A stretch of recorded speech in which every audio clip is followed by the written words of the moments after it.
Okay, let's go back to our panel. Matt. Okay, on the topic of eviction bans of that genre, Yeah. I've seen in conversations with people who I come across, there's kind of two ways it can go. Is one way to say, well, tenants need help more than property owners, so don't worry about it, just help the property owners. And then a little, what I consider to be a little better thought, some people say, well, landlords are people too. Let's help the tenants. And by let's, I mean the government should help the tenants, but the government should also help landlords. And I meet basically nobody who goes beyond that and says, well, if the government can help tenants and they can help landlords, then is there no other third party who's being harmed? It just stops right there. And that logic, it's like the government can just help anybody with anything. No one sees that there's a cost. There's a less obvious cost. So there's something missing in the logic. The train's not going far enough. And help tenants and help landlords. Boom.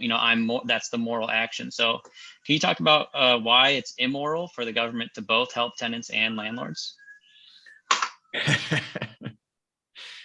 Well, I mean, the government shouldn't help anybody, right? I mean, that's the fundamental principle, is that it's not the government's job to help us. It's the government's job to protect us from coercion, protect us from force. And there is no coercion or force. And to the extent that there is an issue, with regard to the virus, then the government's responsibility was to deal with that issue. And if they dealt with it properly, and they still are not, then you wouldn't have had to help tenants or landlords. The economy would have maybe suffered a little bit, but not dramatically, right? The solution is for the government to stick to its knitting, to stick to what it's supposed to do. And if it does that well, then there's nobody that needs help. But the problem is, yeah, go ahead, Matt.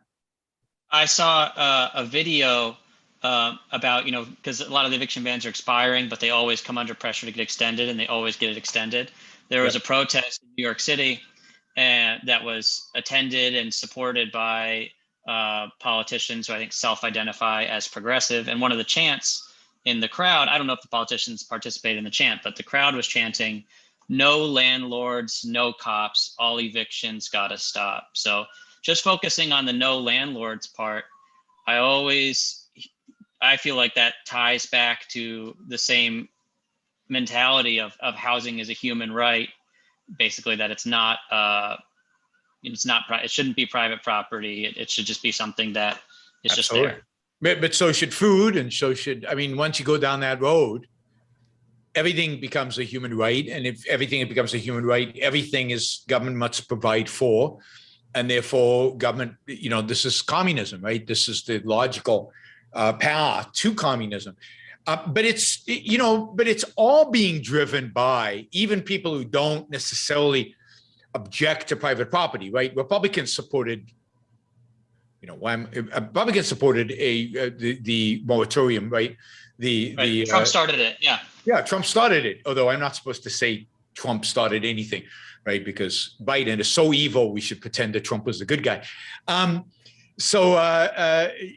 Everybody supports this. And the reason is it's altruism, right? Here's a group of people who are renters. Most renters are perceived to be low income, and many of them are. Low income people are poor. That's what low income means. They need help.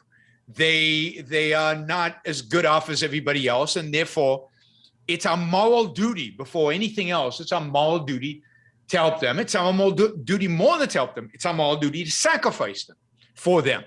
Now, how are we going to sacrifice for them? We are not, we can't sacrifice. So we look for a group of people who are less poor.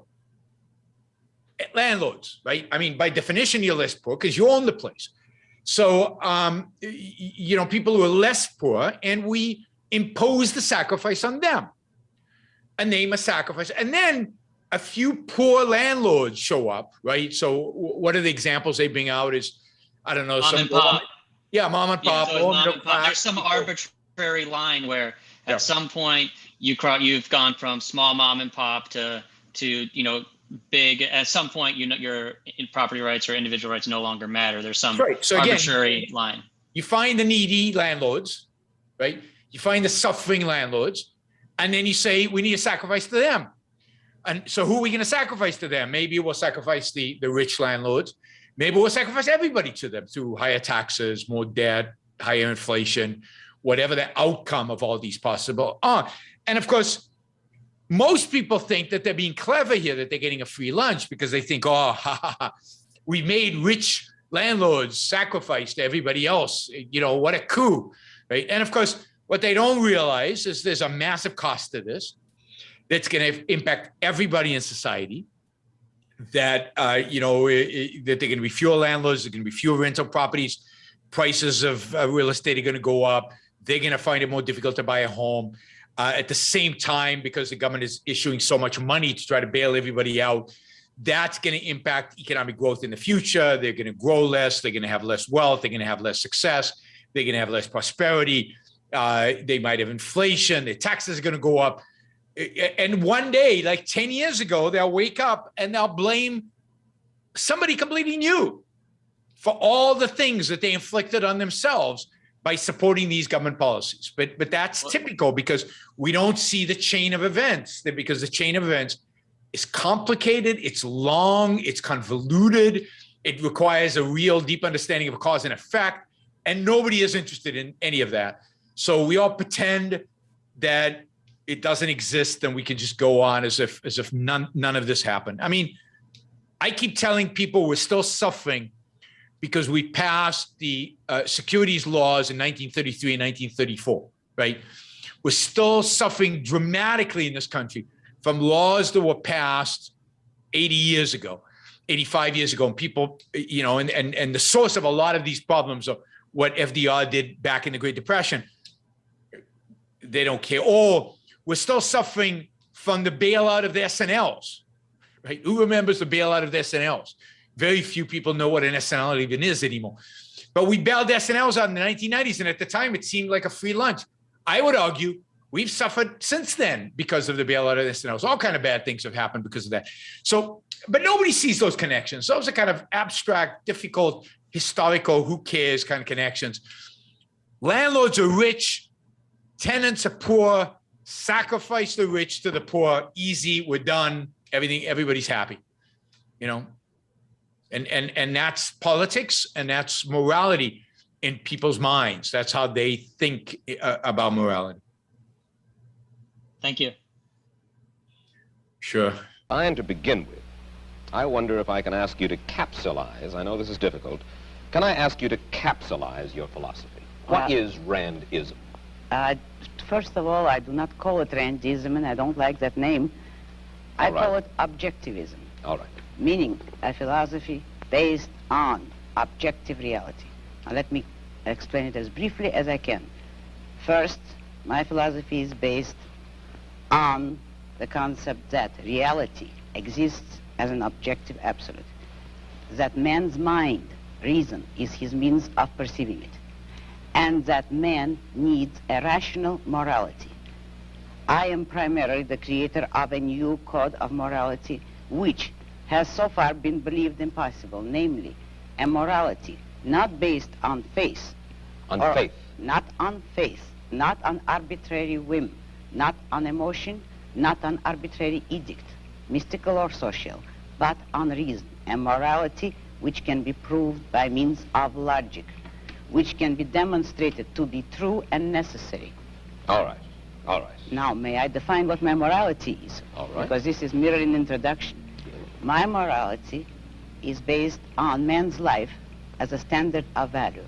And since man's mind is his basic means of survival, I hold that if man wants to live on earth and to live as a human being, he has to hold reason as an absolute, by which I mean that he has to hold reason as his only guide to action, and that he must live by the independent judgment of his own mind, that his highest moral purpose is the achievement of his own happiness, and that he must not force other people, nor accept their right to force him, that each man must live as an end in himself and follow his own rational self-interest. May I? All right, before we go on, reminder, please like the show. We've got 163 live listeners right now, 30 likes. That should be at least 100. I figure at least 100 of you actually like the show. Maybe there are like 60 of the Matthews out there who hate it, but at least the people who are liking it, you know, I want to see a thumbs up. There you go. Start liking it. I want to see that go to 100. All it takes is a click of a thing, whether you're looking at this. And you know, the likes matter. It's not an issue of my ego. It's an issue of the algorithm. The more you like something, the more the algorithm likes it. So, you know, and if you don't like the show, give it a thumbs down. Let's see your actual views being reflected in the likes. But if you like it, don't just sit there. Help get the show promoted. Of course, you should also share. And you can support the show at JeronBrooksShow.com/support, or on Patreon or Subscribestar or Locals, and show your support for the work, for the value hopefully you're receiving from this. And of course, don't forget, if you're not a subscriber, even if you just come here to troll, or even if you're here like Matthew to defend Marx, then you should subscribe, because that way you'll know when to show up. You'll know what shows are on, when they're on. You'll get notified, right? So, yes, like, share, subscribe, support. Like, share, subscribe, support. There you go. Easy. Do one or all of those, please.